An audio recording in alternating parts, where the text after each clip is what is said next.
I recently covered the top 5 scariest FNaF animatronics. This video, I will be covering the top 5 scariest FNaF games instead, rather than the animatronics. The games will include all the jump scares that you're about to see.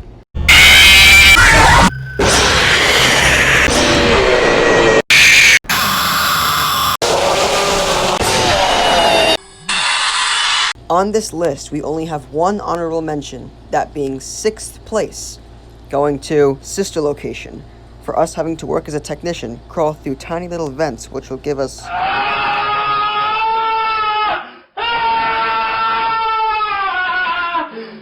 creepy animatronics that have the primary objective of locating us and hunting us down until they know that we're dead. Yeah, Sister Location gets the honorable mention. On with the list. The game that we're about to talk about is actually Scott Cawthon's first troll game ever. This game being none other than our good old FNaF 3. People say this is the worst out of the original quadrilogy and was meant to be the end of the franchise. I'd say it's a pretty cool game and it gets more hate, and people should really play it more if they want the full experience. Plus, people focus on the games with more animatronics rather than just one that can kill you and the rest that can just shut down some of your systems, such as ventilation, audio, and camera system. The idea is to distract Springtrap for the whole night, but the phantoms may get in our way and cause Springtrap to lure closer to us, which would result in a painful death. The green domain makes it the scariest in many aspects. Even though Springtrap's jump scare is weak, I will definitely agree Springtrap's jump scare was much better in Ultimate Custom Night. While we are talking about Ultimate Custom Night, we come to number 4 on the list, which is Ultimate Custom Night. And it might frustrate people more than scare. I believe that the countless jump scares, and some unexpectedly, when Dee Dee adds new characters throughout the night, can make you start to begin to fear these people.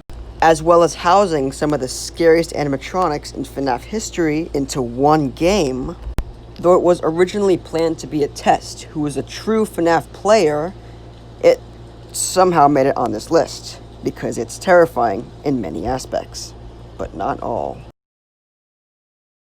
Animatronics such as Withered Bonnie, Mangle, Golden Freddy, or even those weird purple guy minigames where you kill children, FNaF 2 makes the perfect role for number 3 on our list. Though the original Five Nights at Freddy's does have 2 doors, FNaF 2 doesn't even have doors. It just has one giant opening and 2 small vents to your sides. FNaF 2, in the words of Scott, was meant to be a game about chaos. You have to wind the music box, put on the mask when they come in, shine your light at Foxy, and watch the cameras. You have to also watch the time and what time you're at and what hour it is, and you also have to watch your flashlight so it doesn't run out. FNaF 2 is my personal favorite game out of the entire quadrilogy.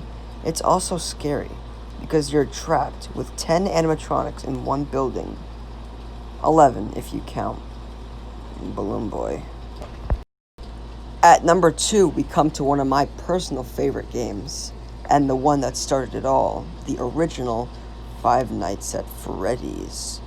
Now, this game introduced an entire new mechanic. It was a point-and-click survival horror game with 5 animatronics, if you count Golden Freddy being an Easter egg in this game and not being a real character until FNaF 2, literally hunting you down, and you have to shut your doors and don't run out of power, check your lights, and as the cameras as well.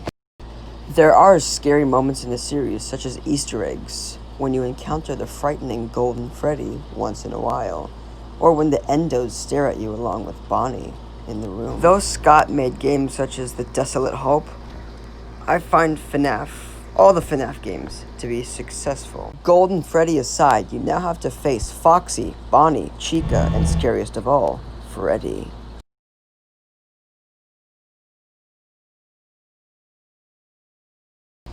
Number 1, surprising no one, is FNaF 4. I play this game rarely because it scares me. as a 16-year-old. So you can imagine that FNaF 4 scares the doo-doo out of anyone. It was designed to be scary. Scott wanted to make a scary entry. I mean, all the games are scary, but seriously, FNaF 4 is some tough shit. You gotta hand it to Scott with the whole mechanic where you open the door. There could be something inches from your face, or it could be nothing. So it's Scott, thank you for that mechanic. I'm gonna have nightmares. Now on with the characters. Any true FNaF fan has encountered Nightmare Freddy, Nightmare Bonnie, Nightmare Chica, Nightmare Foxy, Nightmare Fredbear, Nightmare Jacko Bonnie, Jacko Chica, Nightmare Mangle, Nightmare Yawn, Plush Trap, or Nightmare BB. I hope I didn't forget one. Now, I know I've said it scares me, but come on. You have to admit that Nightmare Mangle, Nightmare, and all the others just scare the doo-doo out of anyone. I said that twice. That joke's dead. Overall, this game is monstrous. Thanks, Scott.